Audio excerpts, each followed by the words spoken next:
In this final part, we will review key high-yield cardiology cases focused on heart failure management, pericardial disease, conduction abnormalities, and genetic causes of sudden cardiac death.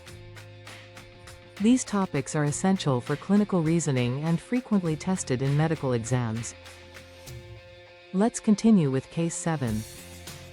A 69-year-old man presents with progressive dyspnea and leg swelling. He has a history of lymphoma treated with chemotherapy.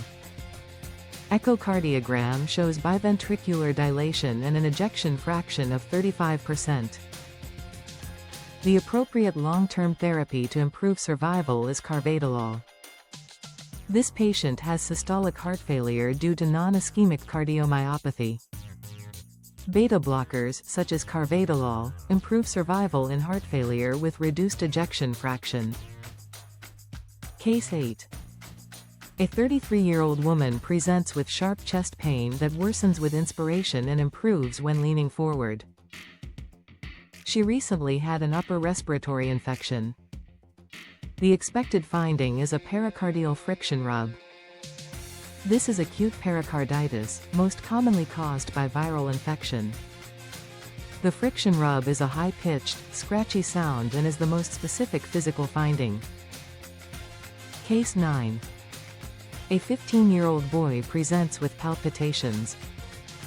Electrocardiogram shows a Wolff-Parkinson White pattern. This is due to an accessory conduction pathway known as the bundle of Kent, which bypasses the atrioventricular node and causes pre-excitation. Case 10. A 20-year-old man suddenly collapses and dies. Genetic testing reveals a mutation in the TTN gene resulting in a truncated titin protein. The most likely finding is dilated cardiomyopathy. This condition leads to ventricular dilation and systolic dysfunction and increases the risk of sudden cardiac death due to arrhythmias.